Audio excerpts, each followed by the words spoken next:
이슈의 핵심에 가장 가까이 그리고 쉽게 다가갑니다. 오후에 뉴스 세포를 깨우는 시간 뉴스 오후 시작합니다.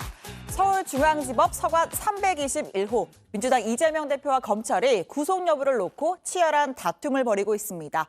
법원은 어떤 판단을 내릴까요? 이런 가운데 민주당 새 원내 사령탑이 정해졌습니다. 친명계 3선 홍익표 의원, 이 대표와 함께 내년 총선에서 승리하겠다면서 이재명 원팀을 강조했습니다.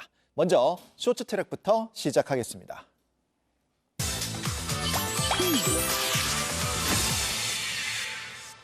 첫 번째 트랙은 10년 만에 시가 행진입니다. 오늘 제75주년 국군의 날 기념 행사가 진행됐습니다. 윤석열 대통령은 기념식에서 북한 핵 위협에 대한 확고한 대비 태세를 강조했습니다. 북한이 도발해 올 경우 즉각 응징할 것입니다. 북한이 핵을 사용할 경우 한미 동맹의 압도적 대응을 통해 북한 정권을 종식시킬 것입니다. 조금 전에는 서울 숭례문부터 광화문까지 6회 공군과 해병대 병력이 참여하는 시가 행진이 10년 만에 진행됐습니다. 한미동맹을 상징하는 미-8군 전투부대원 300여 명도 처음으로 참여했습니다. 두 번째 트랙, 사면 후 첫 인터뷰입니다. 최근 외부 공개 일정에 잇따라 모습을 드러낸 박근혜 전 대통령이 특별 사면 이후 첫 언론 인터뷰에 나섰습니다. 최서원 씨의 비위를 알지는 못했지만 탄핵 사태의 책임이 자신에게 있다고 했습니다. 스포츠재단 또 미르재단 이사진을 최 원장으로부터 추천받은 것은 사실이지만 검증을 거쳤고 그게 크게 문제가 될 거라고는 생각지 못했습니다. 하지만 이 모든 게 주변을 제대로 관리하지 못한 제 불찰이라 정말 국민 여러분께 진심으로 사과의 말씀을 드립니다. 하지만 재판을 거부하고 법정에 나오지 않은 이유를 묻는 질문엔 국정 운영을 하며 일부 실수는 있었겠지만 뇌물죄로 기소되고 탄핵당할 정도의 잘못은 하지 않았다고 생각했다라고도 말했습니다. 또 내년 총선에서 과거 친박계 인사들이 출마해서 재기할 것이란 관측에 대해서는 정치적으로 친박은 없다고 여러 차례 얘기했다면서 과거 인연은 과거 인연으로 지나갔으면 좋겠다고 했습니다. 개인적으로 내년 총선에 별 계획이 없습니다. 다만 정치를 다시 시작을 하면서 이것이 저의 그 명예 회복을 위한 것이고 연관이 된 것이라는 이런 얘기는 하지 않았으면 합니다. 자, 세 번째 트랙입니다. 4년간 중고거래 사기입니다. 필리핀에 살면서 우리나라 중고거래 사이트에서 판매 사기를 친 한국인 2명이 붙잡혔습니다. 4년간 1,130명으로부터 약 3억 6천만 원을 가로챈 혐의를 받습니다.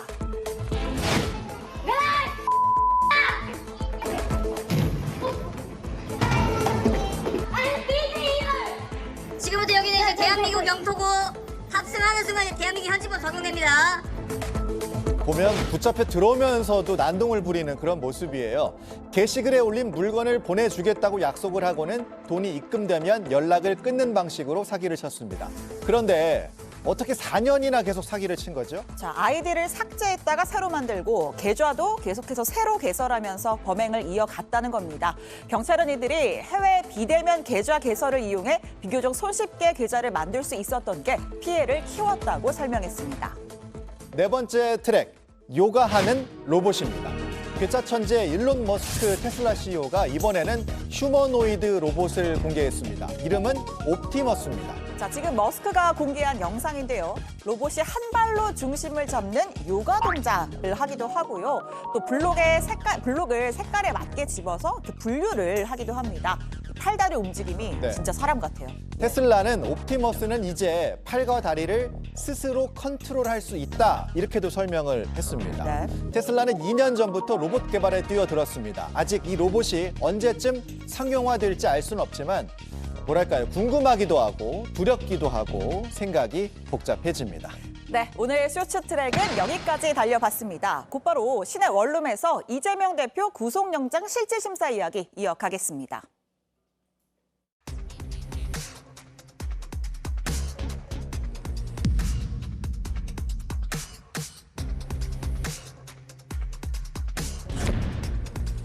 혐의는 사건은 여전히 부인하시나요?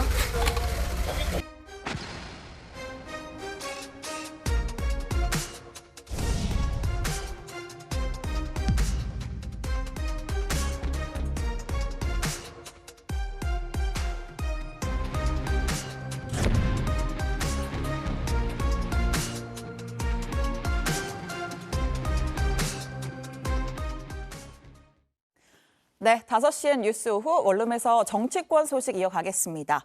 국민의힘 김병욱 의원, 더불어민주당 전용기 의원 나오셨습니다. 두 분 안녕하세요. 네, 안녕하세요.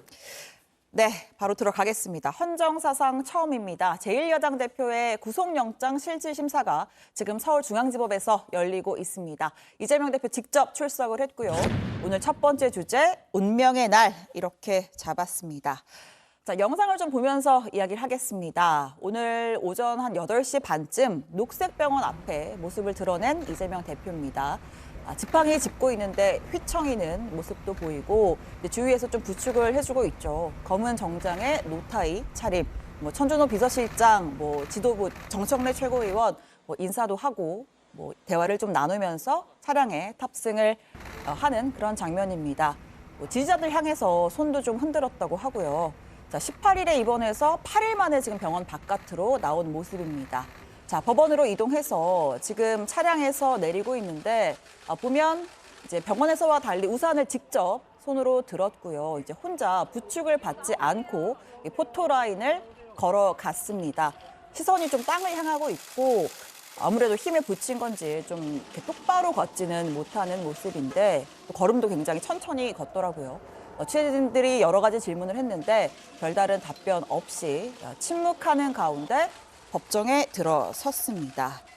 자, 현장에 보니까 이제 병원 앞에서는 이제 민주당 현역 의원들이 좀 있었는데 법원에는 이재명 대표 혼자 있더라고요. 사전에 좀 이야기가 된 겁니까? 네, 어저께 그 천준호 비서실장이 이재명 대표의 입장을 우리 예. 의원님들 계신 단톡방에 올렸습니다. 예. 그래서 처음에 병원에서만큼은 이렇게 자발적으로 간 것 같고요. 네. 법원 앞에서는 변호인과 두 분만 들어가겠다라고 네. 공지를 했습니다. 그리고 양해를 부탁드린다는 말씀을 드렸거든요. 그래서 의원님들이 법원 앞에까지는 가지 않으신 걸로 알고 있습니다. 왜 같이 오지 않는 게 좋겠다라고 요청을 했다고 좀 해석하시나요? 그러니까 국회의원들이 다 같이 움직이려면 지난번에 검찰 출석했을 때처럼 예. 다 같이 갈 수는 있습니다. 예. 그러나 검찰은 우리가 검찰 독재라고 규정을 하면서 무리한 수사나 탄압적인 수사가 이루어진다라고 이야기하지만 사법부는 마지막에 최후에 부르지 않습니까? 그래서 예. 사법부를 압박하는 모양새는 바람직하지 않다라고 예. 해석을 했었고요. 네. 그러면서 국회의원들이 굳이 같이 가는 것보다 마음으로 응원하고 국회에서 있는 일정을 진행하는 것이 낫겠다라고 판단한 것 같습니다. 알겠습니다. 자, 오늘 또 눈에 띈 다른 점은 이재명 대표의 침묵이기도 했습니다. 이 검찰 소환 조사 때는 직접 마이크 앞에서 입장을 밝혔습니다. 검찰이 증거를 제시하지 못했다, 터무니없는 소설이다 이렇게 크게 항변을 했었는데 오늘은 앞서 보셨다시피 그 침묵을 하는 모습이었습니다. 좀 비교해서 보겠습니다. 국민을 두려워하지 않는 정권은 반드시 심판받았다는 것이 역사이고 정치 검찰을 악용해서 조작과 공작을 하더라도 잠시 숨기고 왜곡할 수는 있겠지만 진실을 영원히 가둘 수는 없습니다. 저를 아무리 불러서 범죄자인 것처럼 만들어 보려고 해도 없는 사실이 만들어질 수는 없습니다. 국민이 그리고 역사가 판단하고 심판할 것입니다.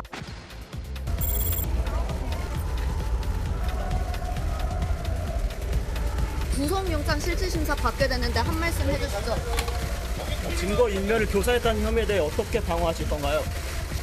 민주당 측 인사가 이화영 부지사에게 진술 번복 요청했다고 하는데 알고 계셨나요?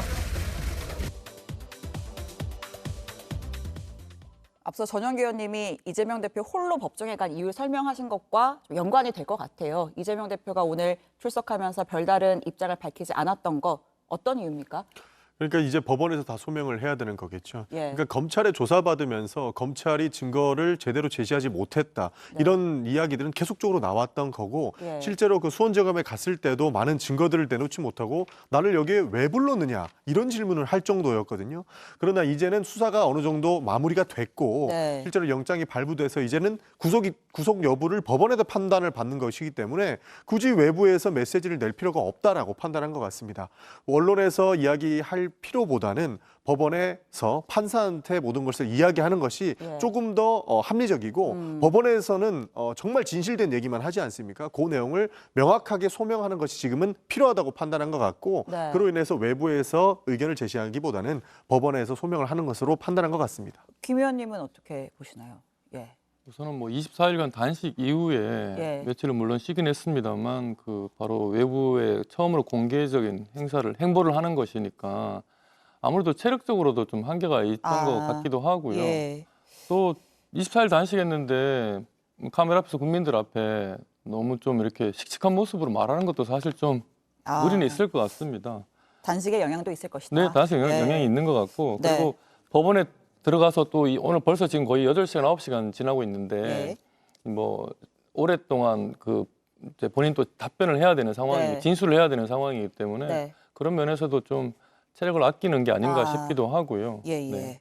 그러니까 지금 네. 김 의원님 말씀을 잘해주셨는데요. 사실 지금 말할 힘도 없는 아. 상황이 아닐까 싶습니다. 예. 24일 단식하면 25일째부터 음식물을 섭취할 수 있는 그런 것이 아니고요. 예. 24일을 단식하고 나면 24일간 이상을 치료를 받아야 됩니다.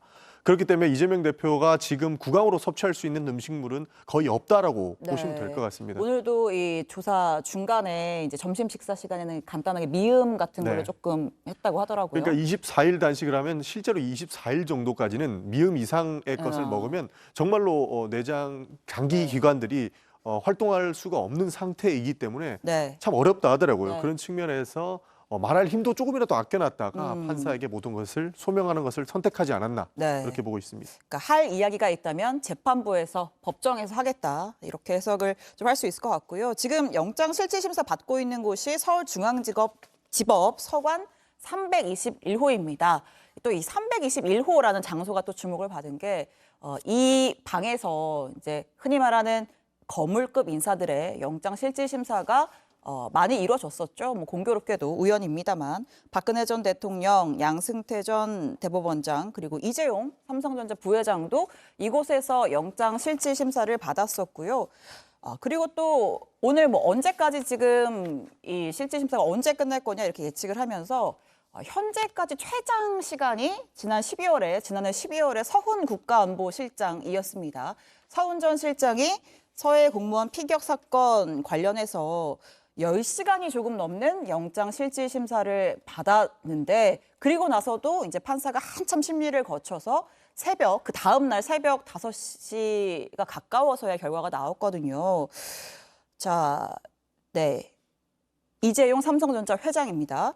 자, 이재명 대표 지금 오전 10시부터 해서 이제 크게 3가지 혐의 중에 지금 마지막 3번째 위증교사 혐의를 다투고 있다고 하는데 뭐 얼마나 더 걸릴까요? 오늘 넘길 걸로 보십니까? 예. 많은 분들이 판단하시기에 오늘을 넘길 것이다 이렇게 보고 있습니다. 사실 검찰에서 주장하고 있는 영장 청구 내용이 1,500페이지 이상이 된다는 보도도 있었고요. 네. 실제로 검찰에서 주장하고 있는 뭐 증거 내용들이 PPT 500장이다 이렇게 계속 홍보하고 있거든요. 한 4시간 분량 된다고 하더라고요. 그렇죠. 사실 예. 정치적 논쟁거리가 될 때에는 판사가 판단하기 굉장히 어려워집니다. 그러나 그 정치적 논쟁거리를 넘어서 이렇게 많은 분량의 증거 목록이라든지 그리고 검찰청의 주장을 받아들이고 심지어는 이재명 대표 측의 변호인의 이야기 그리고 본인의 진술 등을 종합해서 판단을 해야 되기 때문에 사실상 오늘 안에 끝나기에는 조금 어렵다라는 판단을 많은 분들이 하신 것 같습니다. 네.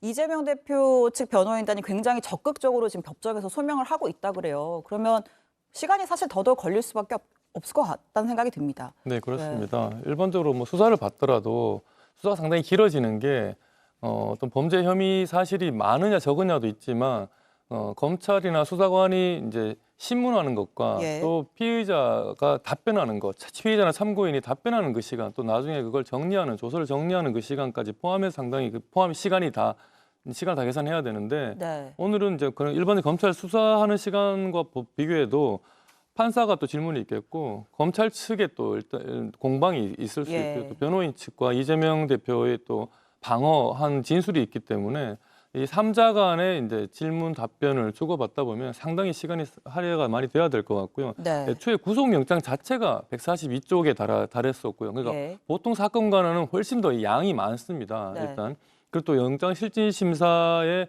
의견서가 아까 뭐 1,500 그런데 뭐 기사를 보면 1,600페이지가 넘는다고 네. 하고 또 검찰 측에서 PPT로 또 재판부의 설득력을 또 갖게 하기 위해서 PPT까지 한다고 하니까 아마 상당히 더 시간이 걸릴 것 같습니다. 네. 뭐 오늘 검찰이 또 뭐 녹취를 또 제출하기도 했다고 하고 네. 지금 뭐 혐의가 크게 세 가지입니다. 저희가 앞서 그래픽으로 잠시 이재명 대표가 받고 있는 세 가지 혐의를 정리했었는데요. 이 성남시장 재직 시절에 백현동 개발업자에게 특혜를 줬다. 그래서 200억 원의 손해를 입혔다라고 하는 배임 혐의. 그리고 두 번째가 이제 경기지사 시절에 쌍방울 그룹 김성태 전 회장에게 이화영 전 부지사를 통해 방북 비용 명목의 $800만 대신 내게 했다라는 혐의. 마지막으로 이제 검사 사칭 사건 관련해서 허위 사실 공표 재판을 받을 때 허위 증언 요구했다라고 하는 위증 교사. 이렇게 크게 세 가지 혐의를 두고 오늘 다투고 있는데 지금 앞선 두 혐의 백현동과 쌍방울 대북 송금은 일단 다툼이 끝이 났고 마지막 위증교사 혐의를 지금 두고 다투고 있는데 앞서 두 혐의가 각각 한 3시간 정도씩 소요가 됐다고 해요. 그러면 지금 이제 마지막 혐의를 다투고 있다면 아마 일단 심사에만 저녁 한 8시 전 정도쯤 끝나지 않을까 싶고 그렇게 되면 아무래도 오늘을 넘겨서 결정이 될 가능성이 커 보입니다. 일단 심사가 끝나면 이재명 대표는 이제 구치소에서 대기를 하게 되겠고요. 자, 이 심사 앞두고 또 민주당에서 이제 현직 의원 161명 거의 전부죠. 그리고 뭐 당직자들, 이제 당원들, 지지자들 90만 명이 참여한 탄원서를 또 제출했다고 법원에 제출했다고 알려져 있습니다. 이 탄원서를 두고 또 여야의 해석이 좀 다른데요. 들어보고 이야기 이어가겠습니다. 이재명 대표의 구속영장 기각을 기원하는 탄원서도 물결을 이루고 지성이면 감천이라고 국민과 당원들의 정성 어린 기도가 하늘에 닿기를 바랍니다. 철저히 법리와 증거만을 따져야 할 영장실질심사에 대해 정치권이 집단의 힘으로 압력을 행사하는 것은 사법부의 독립성을 위협하는 심각한 문제입니다. 여당에서는 사법부의 독립성을 위협하는 행위다 이렇게 판단을 했는데 전 의원님도 탄원서 서명하셨죠? 서명했습니다. 예. 어떻게 도움이 될까요? 예. 뭐 도움까지 될지는 모르겠습니다만 예. 그 정도의 의지가 있다라는 것에 대한 의미는 있다고 보고 있습니다. 예. 그러니까 뭐 국민의힘 윤지혁 원내대표께서 말씀하시는 것은 국회가 법원을 압박한다 이렇게 말씀하셨는데 대한민국 법원이 이 정도 탄원서 쓴다고 해서 압박을 받겠습니까? 이거 사법부 굉장히 무시하는 발언이다 이런 말씀 드리고 싶고요. 네. 사실 여러 가지 내용들을 보면 저희는 이 영장 청구가 기각되어야 된다라고 생각을 하기 때문에 탄원서를 넣은 겁니다. 네. 제가 만약에 판사라면 검찰한테 이렇게 질문을 할 것 같아요. 아니 이거 1년 반이나 수사했고 몇백 번 압수수색 해가지고 이재명 대표 지속적으로 구속영장을 청구할 때 결국에는 그 증거들을 다 모았으니까 결국에는 이재명 대표를 구속시키기 위한 자신이 있으니까 영장을 청구를 했을 텐데 네. 지금 명확하게 이야기하고 있는 것들이 증거인멸 교사면 예. 아직까지 인멸할 증거가 남아있냐? 라는 것을 한번 물어보고 싶은 거예요. 네, 네. 그러니까 정말 생각보다 탈탈 털었고 굉장히 오랜 시간 수사를 해왔는데 아직까지 증거를 인멸할 건들이 남아있으면 수사 똑바로 안 한 것 아니겠습니까? 그럼에도 불구하고 증거인멸 교사로 이재명 대표가 증거를 숨길 수 있다는 이유로 구속을 해서 수사를 해야 된다라고 이야기하는 것은 검찰이 지금까지 했던 주장과 많이 배치된다. 이것은 큰 문제가 있다. 수사에 문제가 있든지 아니면 영장 청구에 무리성이 있든지 네. 이 둘 중에 하나이기 때문에 저는 분명히 탄원서를 쓰면서도 판사께서 많은 판단을 할 때 도움이 될 것이다. 그 정도의 의미가 있다라고 봤었습니다. 네. 탄원서 얘기를 하기 전에 예. 올해 2월에 이재명 대표에 대한 구속영장 청구가 되었고 그걸 국회에서 민주당이 머릿수로 부결을 시켰다는 걸 한번 다시 한번 상기드리고 싶습니다. 1차 체포동의안 네, 말씀하시는 그렇습니다. 거죠? 예. 그리고 지금 현재 뭐 최근에 또 이제 탄원서 이전에 김의겸 의원이 이 그 유창훈 영장전담 부장판사가 한동훈 법무부 장관의 법대 동기, 서울대 법대 동기다. 예. 이런 또 가짜뉴스 허위 사실을 공공연하게 방송을 통해서 유포를 했습니다.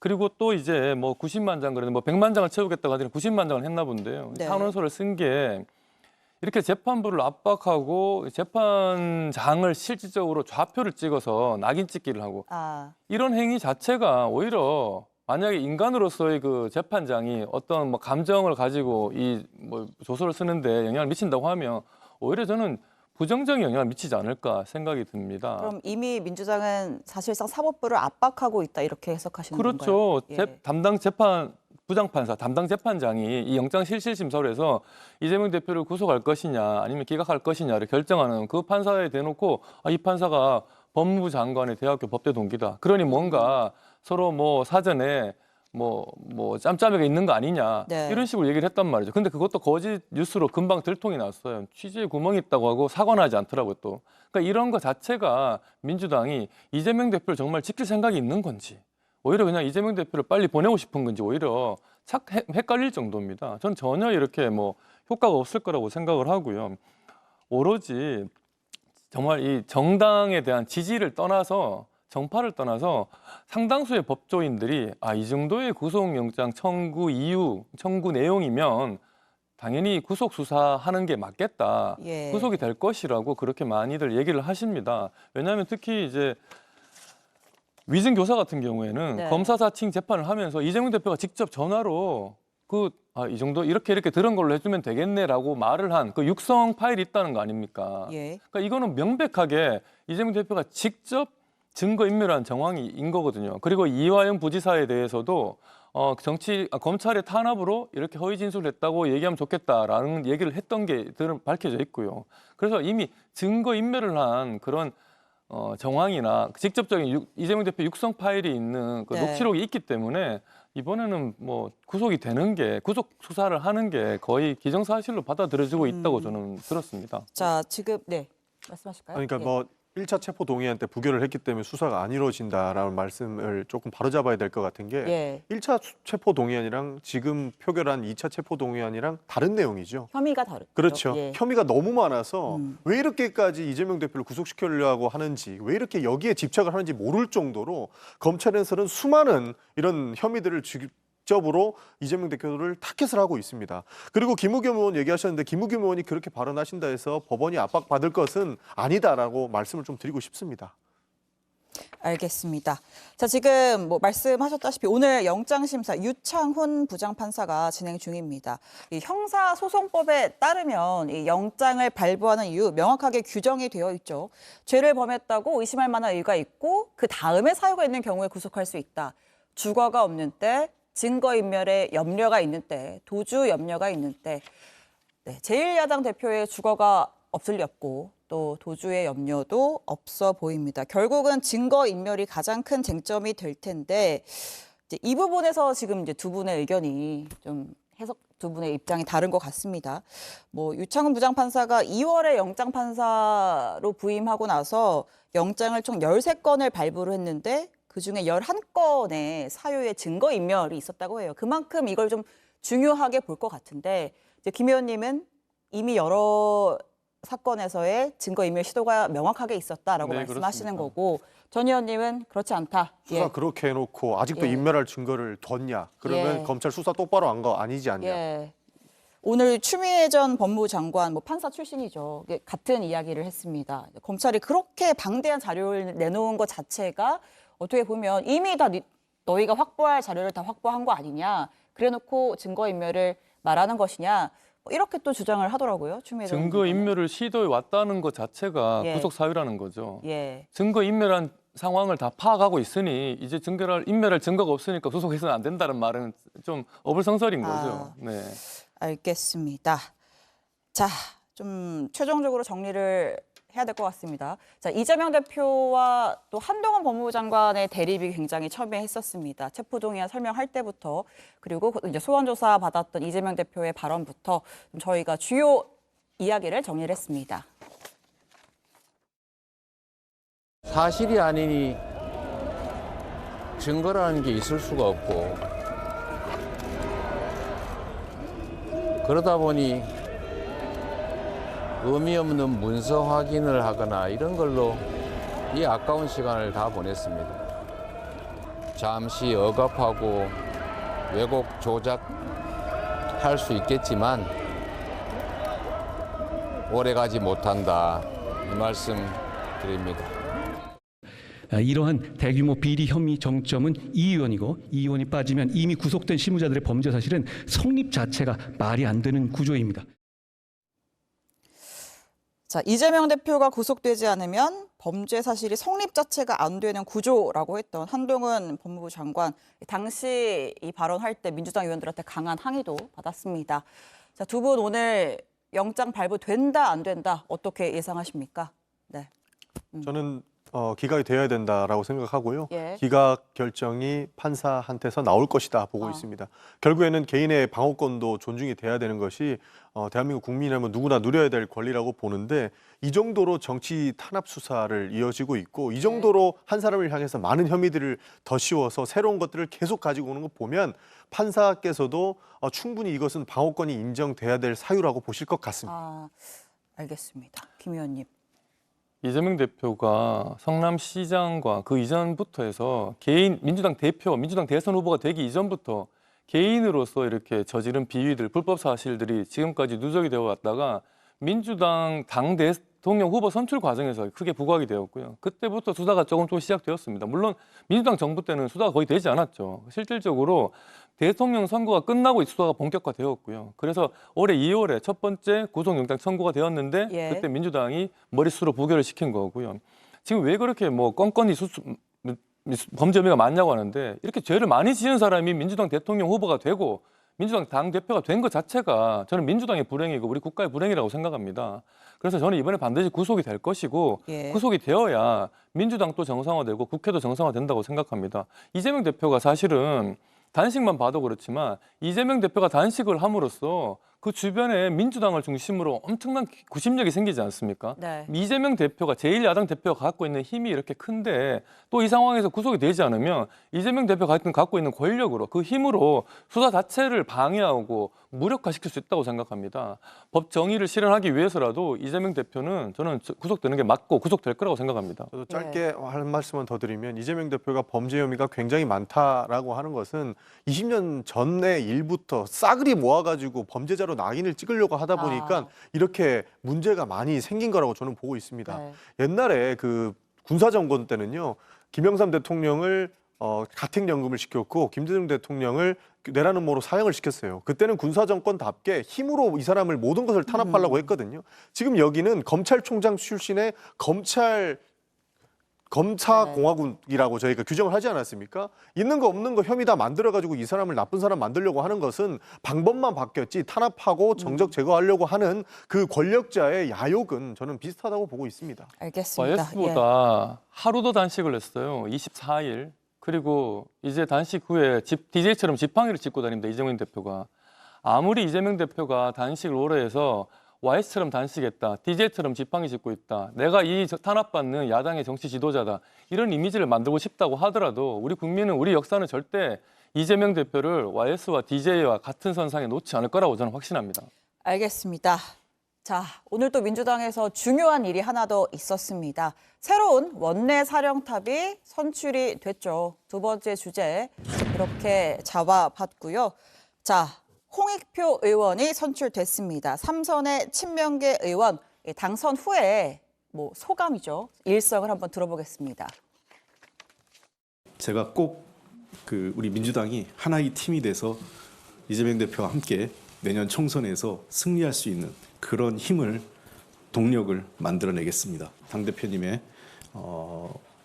무사하게 기각을 기원하면서 이후의 사태에 대해서도 한 분 한 분과 같이 상의하면서 잘 하도록 하겠습니다. 자, 민주당이 하나의 원팀이 되어 이재명 대표와 함께 총선 승리하겠다, 총선까지 이재명 대표 체제로 가겠다라는 의미로 보입니다. 이제 전임 박광원 원내대표가 사실 친명계 이렇게 불리지는 못했거든요. 전임 지도부와 다르게 완벽하게 친명 체제를 구축하는 노선이다, 이런 해석들이 나오는데 어떻게 보셨습니까, 오늘 결과? 우선 박광원 원내대표가 이렇게 갑자기 급하게 사퇴하게 된 그것부터 좀 짚어봐야 한다고 생각합니다. 예. 사실 오늘 이재명 대표가 구속이 되느냐 안 되느냐 결정되는 이 순간에 박광원 전 원내대표를 사실 민주당이 축출한 거랑 마찬가지로 저는 알고 있습니다. 내치고 새 원내대표를 뽑는단 말입니다. 근데 새 원내대표 뽑는 과정에서 정청래 최고위원 같은 경우에는 이재명 수호를 다 결의하라 후보들한테 예. 그렇게까지 요구하기까지 했습니다. 그러니까 이 말은 박광원 원내대표가 사실은 친명이라고 보기는 어렵고 나름 합리적이고 중도적인 분으로 저는 알고 있습니다. 근데 이분이 만약에 계속 원내대표를 하고 있을 경우에 이재명 당대표가 구속이 된다고 하면 실질적으로 원내대표가 당대표 권한 대행 역할을 하게 될 수밖에 없거든요. 그렇죠. 그러면서 만약에 이제 민주당 지도체제가 최고위원 체제가 붕괴된다 와야 된다고 했을 때 박광원 원내대표, 당대표 권한 대행인 박광원 원내대표를 중심으로 민주당의 새 리더십이 만들어질 수도 있거든요. 예. 그래서 친명계가 그걸 우려해서 박광원 원내대표를 조기에 퇴진시킨 거라고 저는 생각을 하고 예. 그 이후에 새로 들어서는 이제 원내 지도부에 대해서는 친명 수호를 결의하라 사수할 것을 약속하라고까지 요구를 했단 말입니다. 네. 그렇게 해서 지금 오늘 홍익표 의원이 원내대표가 되었는데 예. 홍익표 의원은 개인적으로는 이런 상황에서 정치인 홍익표 정치 지도자, 민주당의 지도자 홍익표의 모습을 민주당원들과 국민들에게 보여줄 필요가 있겠다. 예. 그래야 본인도 더 롱런할 수 있다. 지금 이 상황에서 친명에 너무 끌려다니는 모습을 보여주기 때문에 이 홍익표 원내대표의 임기도 사실은 언제까지 갈지 예단하기 어렵다고 봅니다. 그 민주당이 친명 체제를 더 공고히 하기 위해서 박광원 원내대표를 축출한 것이다 이런 분석을 하셨는데 전혀 사실이 아닌 것이죠. 홍익표 의원이 언제부터 친명이었냐. 예. 그 질문을 안 드릴 수가 없는데 완벽한 친명은 아니었거든요. 과거 대선 때 이낙연 대표의 정책본부장도 하셨어요. 예. 그러니까 친명이라고 하면 대선 때부터 쭉 왔고 계속적으로 이재명 대표를 비호해왔다면 그 논리가 성립되겠습니다만 애초에 성립될 수가 없는 그런 이력을 가지고 있다는 말씀을 드리고 싶고요. 네. 완벽 친명 노선이라고 이야기하기도 어려운 것이 뭐냐면 예. 이재명 대표만을 비호하기 위해서 지금 이 민주당이 움직이고 있다라는 비판 때문에 그런 것인데 그것도 사실이 아닙니다. 예. 지금 이재명 대표를 향한 탄압들이 결국에는 민주당을 향한 탄압이라고 저희는 보고 있고 이재명 대표만을 구속시키면은 이 문제가 해결될 거라고 생각하는 정부 여당과는 전혀 다른 생각이기 때문에 사실 민주당이 이재명 대표를 지금 지켜야 된다고 얘기하는 것이거든요. 예. 저희가 왜 이렇게 이재명 대표를 지켜야 된다라고 하고 민주당의 탄압에서 벗어나야 된다고 주장하냐면 민주당 탄압의 역사가 너무 깊습니다. 과거에 정치 지도자들 탄압했던 사람들 전부 보면 민주당 출신들이 많아요. 국민의힘 이 정치 지도자들이 탄압당하는 거 보셨습니까? 본인들끼리 싸워서 물러난 거는 봤어도 탄압당해서 축출당한 경우는 거의 없었거든요. 그런 측면에서 방식만 바뀌었다 뿐이지 이 권력자들의 탄압에 민주당이 앞장서 있는 것 이것이 지금 이재명 대표를 향한 수사와 그런 내용들이라고 저희는 보고 있기 때문에 지키자고 하는 겁니다. 알겠습니다. 자, 원내 사령탑의 역할은 또 여당과의 대화 아니겠습니까? 맞습니다. 예, 홍익표 새 원내 사령탑이 앞으로 또 어떻게 여당과의 관계를 구축할지도 좀 지켜볼 필요가 있을 것 같습니다. 오늘 두 분 말씀은 여기까지 듣겠습니다. 고맙습니다. 네, 고맙습니다. 감사합니다.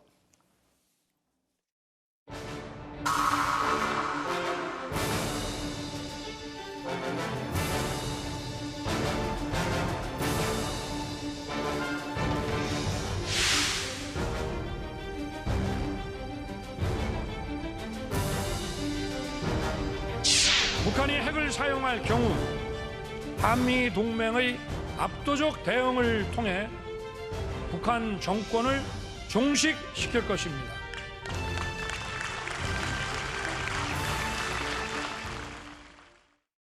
네, 10월 1일 건군 75주년 국군의 날을 앞두고 오늘 역대 최대 규모의 기념식이 열렸습니다. 추석 연휴 전에 이제 열린 건데 또 그리고 조금 전 오후 4시부터는 숭례문에서 광화문까지 6회 공군과 해병대 병력이 함께하는 시가행진이 펼쳐졌습니다. 자, 이 이야기를 한국국방연구원 박용한 선임연구원과 이야기 나눠보겠습니다. 안녕하세요, 연구원님. 네, 안녕하십니까. 네. 자, 저도 뉴스 시작하기 전에 이 시가행진 영상을 봤는데 굉장히 비가 오음에도 불구하고 화려했습니다. 자, 10년 만에 열린 시가행진이고 자, 이번 정부에서 시가행진이 부활하게 된 이유가 있을까요? 네, 아무래도 이제 시가행진을 통해서는 우리 군의 강한 능력과 군사력을 이제 보여줄 수 있는 기회가 됩니다. 네. 이제 아무래도 이제 북핵 위험이 고도화되면서 예. 우리 이런 역량을 보여주는 것이 북한으로 하여금 오판하지 않는 그러한 계기가 될 수 있다라고 판단했을 거라고 저는 생각을 합니다. 네. 또한 또 이제 아무래도 이 시가행진을 하면 예. 이제 국민들이 함께할 수 있는 기회가 마련이 되는데요. 예. 그렇게 국민들이 이제 지지해주게 되는 목소리들이 아무래도 사기를 증진하는 데 도움이 된다. 이런 측면도 좀 있는 것 같습니다. 군의 사기를 증진하는 차원에서도 네, 의미가 있다. 자, 지금 영상이 계속해서 나가고 있습니다. 오후 4시에 있었던 시가행진 장면인데 또 올해가 건군 75주년이기도 하지만 또 한미동맹 70주년이기도 하잖아요. 이 주한미군도 함께 참여를 했다 그래요. 네, 주한미군 이제 병력이 한 300여 명 정도 도보 행진을 가담을 했는데요. 네. 제가 기억하기로는 주한미군이 우리 군 행사에 이렇게 시가행진을 함께한 것은 처음인 것으로 저는 알고 있습니다. 네. 아무래도 이제 한미동맹 70주년의 의미를 더하는 의미가 있고요. 네. 또한 이제 이 한국에 대한 방위에 있어서 한국만 하는 게 아니라 한미 연합이 어떤 위협에도 대응할 수 있다. 그러한 또 상징성도 있다 이렇게 볼 수 있습니다. 그렇습니다. 자, 지금 계속해서 영상이 나가고 있는데 오늘 한 46종, 170여 대 장비 그리고 병력이 4,600여 명이 동원됐다고 합니다. 눈에 띄는 건 역시 그동안 이제 공개되지 않았던 새로운 신무기들일 텐데 그 이름도 아직 공개되지 않은 그런 고위력 탄도미사일 저희가 현무 뭐 이렇게 부릅니다만 이런 것들도 공개가 됐다고 하죠. 네, 맞습니다. 아마 이제 그동안 우리가 비닝 무기라고 해서 비밀에 쌓여있는 무기라고 할 수 있습니다. 또한 아직 이제 전력화가 되지 않았기 때문에 명칭도 부여되진 않았지만 그간의 다른 미사일들을 보면 현무 계열이다 우리가 이렇게 판단은 할 수 있고요. 아무래도 가장 큰 부분은 이제 저희 이 파괴력이 워낙 크다 보니 저희가 핵무기는 아니지만 작은 핵무기에 비견할 정도로의 파워가 크다. 그리고 이제 북한에 던지는 메시지가 컸다. 굉장히 이렇게. 의미 있는. 네, 그렇습니다. 또 뭐 주목해 볼 만한 또 신무기가 있을까요? 신무기라기보다는 이제 최근에 저희가 이제 K방산이라고 해서 방산 수출이 많이 이루어지고 있는데요. 대표적인 무기들이 다 나왔던 것 같습니다. 아무래도 우리가 상징이라고 할 수 있는 K9 자주포, 또 작년에 또 저희가 수해 때 국민들이 구했던 그런 상륙 정결 장갑차도 볼 수 있었고요. 다만 아쉬운 부분이 있다면 이제 비가 내려서 저희들이 이제 압도적인 공군의 능력을 확인하지 못한 부분이 좀 아쉽다 할 수 있겠습니다. 그렇습니다. 이제 공중 훈련 같은 경우에는 오늘 이제 비가 왔기 때문에 취소가 됐죠. 이제 블랙 이글스 볼 수 있을 줄 알았는데. 자, 또 하나 인상 깊었던 것이 그 AR로 재현이 된 정조대왕함입니다. 해군의 차세대 이지스 구축함 정조대왕항 AR로 재현을 했는데 광화문 한복판에 뭐 어떤 의미가 있는 걸까요? 네, 일단은 세종대왕함보다 더욱더 이제 진보한 함이다 할 수 있는데요. 사실 해군 무기 체계는 저희가 그 해군 기지를 가지 않으면 확인하기 어려운 부분이 있습니다. 그래서 많은 저희들 국군에는 행사에서 사실 육군과 공군 무기는 자주 접했는데 해군 무기는 못 접했습니다. 그런 점에서 이번에 우리가 해군 무기를 접할 수 있었다.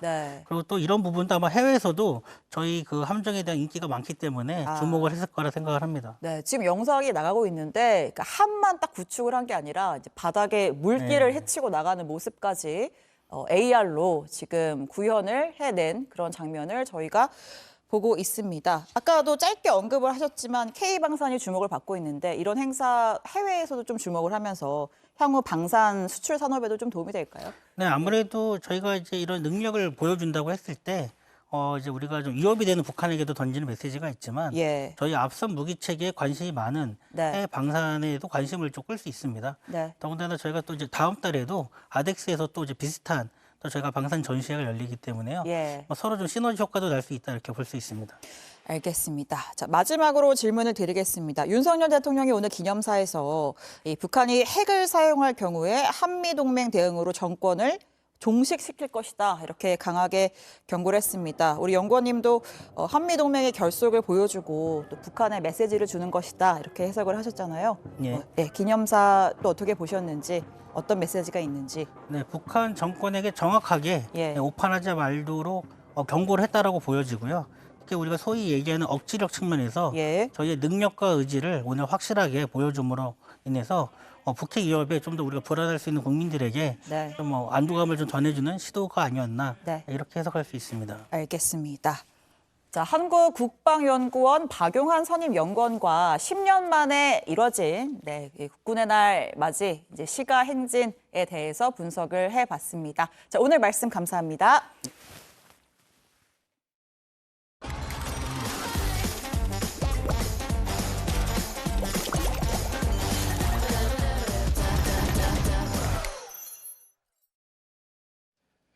지금부터는 뉴스룸에서 이어가겠습니다. 사건으로 우리 사회를 들여다봅니다. 문유진 변호사, 이웅혁 건국대 경찰학과 교수 두 분과 함께하겠습니다. 어서 오십시오. 안녕하십니까. 네. 자, 경찰이 오늘 구속영장을 신청을 했습니다. 연예인 협박 혐의를 받고 있는 이제 연예 유튜버 김용호 씨인데, 김용호 씨 같은 경우는 그러니까 뭐 요약을 하자면 방송 안 할 테니까 뭐 돈을 줘, 이런 혐의를 지금 받고 있는 그런 상황인 거죠, 변호사님? 네, 맞습니다. 이 예. 공갈죄에 해당을 하는 건데요. 네. 이 공갈죄가 사실은 10년 이하의 징역에 처해지는 굉장히 무거운 범죄고요. 이 공갈 액수가 5억 원 이상을 넘어가면 특경법에 의해서 가중 처벌되는데요. 3년 이상의 유기징역에 처해집니다. 이 공갈죄가 굉장히 무거운 이유는요. 사실 예. 굉장히 나쁜 범죄인데요. 이 상대방의 약점을 빌미로 돈까지 요구한다는 점에서 이 재산권에 대한 범죄일 뿐만 아니라 의사결정의 자유까지도 해야 하는데요. 피해자가 돈을 주는 순간에 사실 공갈죄의 늪으로 빠지는 경우가 실제 많습니다. 예. 돈을 한 번 주면 끝나는 게 아니라요. 처음에는 이제 가해자가 작은 액수를 요구를 하거든요. 약점을 빌미 삼아서. 근데 돈을 주다 보면 점점 많은 액수를 계속해서 요구하는 경우가 실제로 많고, 그러다 보면 점점 액수가 눈덩이처럼 불어나게 됩니다. 따라서 공갈죄로 이제 협박을 받고 있다 이러시면요. 처음부터 빠르게 경찰에 신고하시는 게 훨씬 더 현명한 대처 방법이 되겠습니다. 그러니까 2020년 8월부터 복수의 연예인들을 대상으로 해서 자신의 유튜브 채널을 통해서 돈을 주지 않으면 약점을 폭로하겠다, 이렇게 협박해서 금전을 받은 혐의를 받고 있는데, 자, 이 내용이 이제 사실이라면 그러니까 유튜브의 영향력을 이용한 어떤 그런 범죄라고 볼 수 있겠죠. 그렇죠. 그런데 뭐 사실 여부에 상관없이 예. 연예인 같은 경우에는 설령 허위라고 하더라도 이 자체가 이슈화되는 것, 그 자체가 상당한 부담으로 다가올 가능성도 배제할 수 없는 것이죠. 예. 왜냐하면 그 연예인이라고 하는 것은 나름대로 이미지, 뭐 명성 등을 하나의 그 수익 구조의 근본 원천으로 삼는 것인데, 뭐 사실이면 뭐 상당 부분 더 치명적이지만 설령 사실이 아님에도 불구하고 이른바 그와 같은 것이 구설수에 오른다고 하는 것 자체가 평상시에 일반적인 대중이 생각하는 그런 이미지에 반할 수가 있기 때문에 예. 그것은 아주 직격적인 그 수익 구조에 대한 저해뿐만이 아니고 앞으로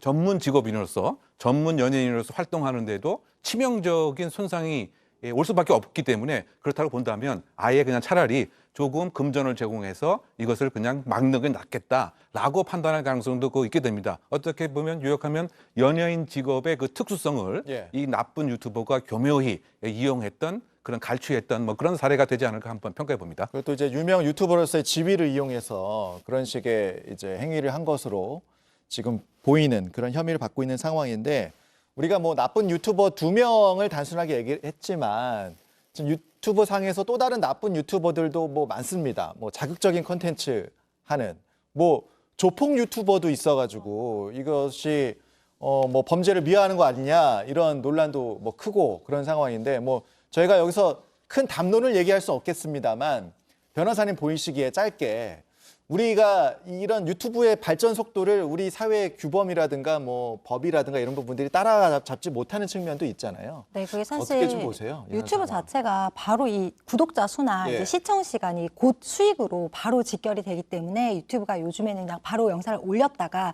그게 이제 구독자가 나오거나 늘거나 또는 시청 시간이 많아지면 삭제하는 방식으로 수익 창출을 계속하고 있고, 유튜브 컨텐츠 숫자가 너무 많다 보니까 예. 이것을 다 걸러내기에는 현실적으로 어려움이 많아서 이런 범죄가 행행하고 있는데요. 근데 사실은 요즘에는 이런 영상 자체가 이제 자극적이라는 것도 대부분 많이 알고 있고 거짓 뉴스가 있다는 것도 많이 알고 있는데요. 이 김용호 같은 경우에는 오랜 기간 동안 사실 기자 생활을 한 유튜버라는 측면에서 사람들이 좀 더 영상을 올리면 믿을만하다라고 생각을 했을 것 같고, 그 점을 사실 이용해서 연예인들에게 다수의 거액까지 이 요구를 받았던 그런 사안이 아닐까 싶습니다.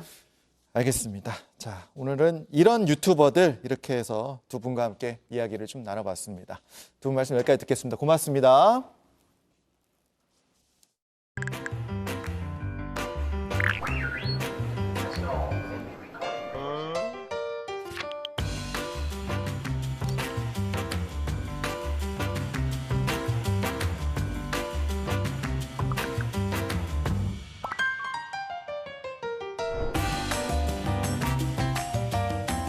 Taking existing technology, cameras, being able to communicate with people, and we're placing it on wheels.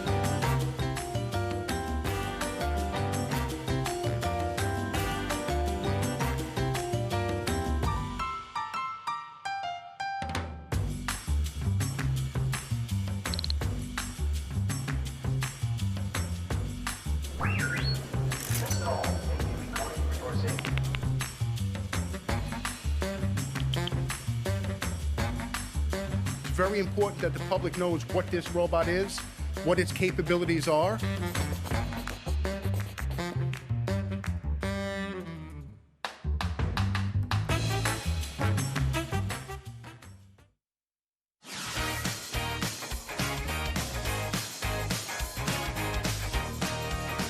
네, 뉴스 마지막 코너입니다. 온라인에서 가장 핫한 키워드 소개하는 코너죠. 5시의 뉴스 후 뉴스는 오키하면 민키형. 네. 빅데이터 전문가 전민기 팀장 나오셨습니다. 어서 오십시오. 네, 반갑습니다. 오늘은 핑크민키 전민기입니다. 네. 상큼하십니다.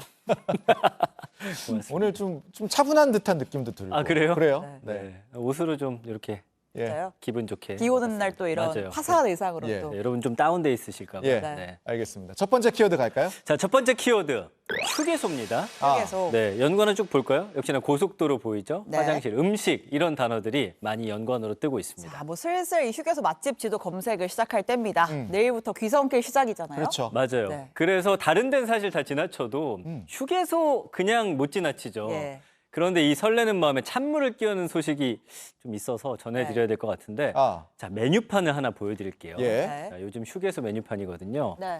가격 한번 보시죠. 실화냐?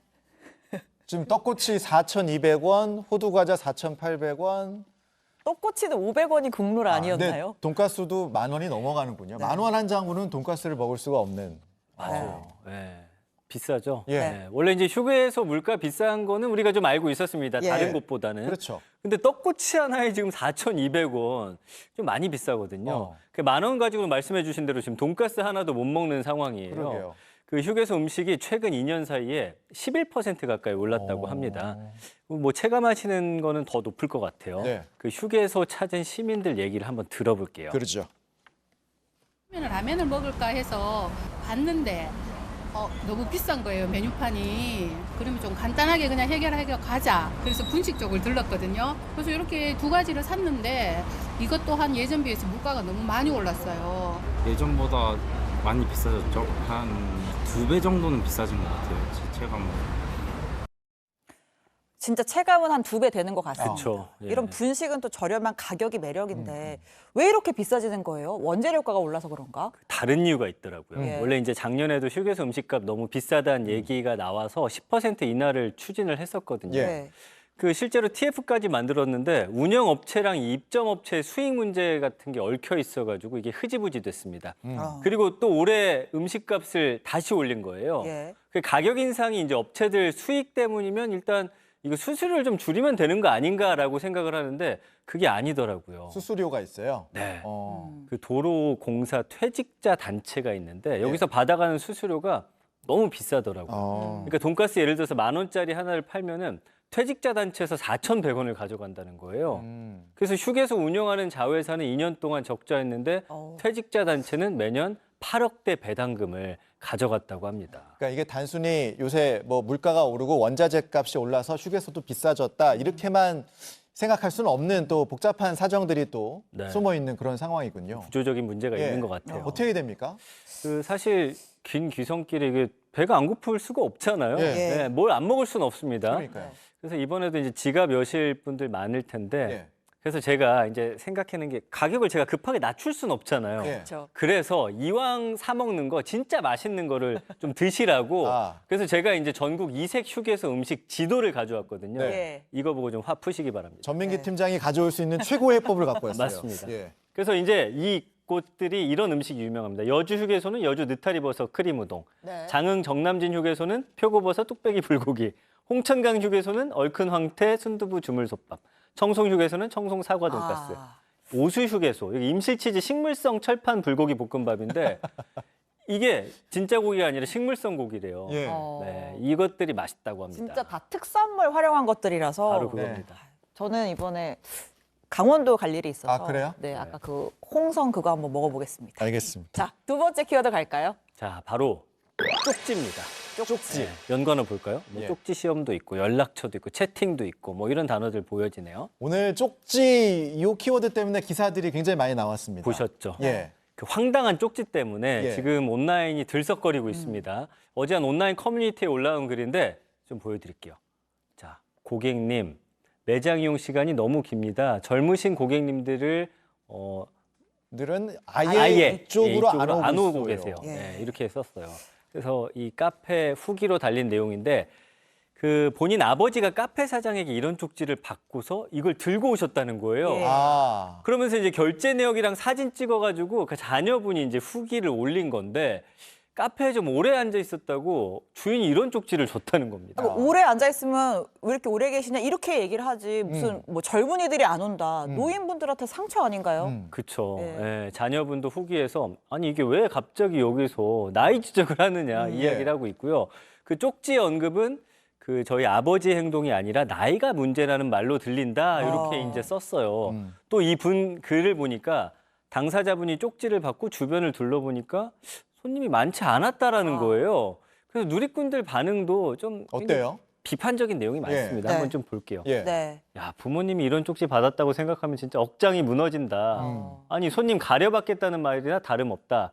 그러면 이거 젊은 사람만 갈 수 있는 카페냐? 이런 좀 대부분이 비판의 글이었습니다. 네. 저런 쪽지는 좀 부적절했던 쪽지로 보여요. 굳이 예. 그러니까. 거기다 뭐 젊은 사람 이런 얘기를 쓴다는 거. 그 당시에 주변에 손님도 없었다고 하니까 네. 더더욱 그렇죠. 네. 자, 다음 키워드로 가죠. 네. 자, 마지막 키워드 보겠습니다. 네. 바로 이겁니다. 맥주. 맥주. 네, 연관어 좀 보면은 뭐 메뉴, 고기, 술, 맛집, 여행 이런 단어 보입니다. 네. 휴게소 최애 키워드가 될 줄 알았는데 맥주. 오늘의 최애 키워드는 눈이 좀 반짝이는 것 같습니다. 맥주. 진행하는 거. 네. 끝나고 바로 드실 것 같은데 네. 이 항상 반가운 키워드긴 합니다. 근데 술은 사실은 자고로 이제 TPO가 맞아야 돼요. TPO? 언제 어디서 Time, Place, Order. 아, 그래서 오늘은 그렇군요. 예, 맥주 한 모금 마셨다가 감사까지 받은 공무원 이야기를 좀 해볼까 합니다. 예. 네, 사진을 좀 띄워드릴게요. 네. 예. 이렇게 맥주 앞에 이제 뭐 글과 사무실 같은 모양이네요. 네. 맞습니다. 저희가 사무실 뭐 책상 배경인 것 같아요. 맞아요. 그 지난주 토요일에 광주 남구 일선 행정복지센터에 근무하는 공무원이 네. 휴일 근무하면서 이제 맥주를 마시는 사진을 개인 SNS에 올린 겁니다. 근데 이 사진이 국민신문고까지 가게 되면서 이 남구 해당 공무원 감사까지 받게 되는 그런 상황이 됐어요. 저기 보면은 이제 맥주 사진 앞에 맥주 너 내 도도도 동료가 되라. 그러니까 재미 삼아서라고 본인은 생각을 하고 올린 예. 것 같지만 딱 걸린 거죠. 예. 그리고 또 뒤에 보면 문서 보이잖아요, 앞에. 예. 뭐 그 예산도 써 있어요. 유출되면 안 되는 거 아니에요? 이게 뭐 다행히 기밀 문서는 아니었다고 네. 합니다. 조사에서 왜 이런 사진 올렸냐고 물어봤더니 예. 뭐라고 대답했냐면 네. 보여드릴게요.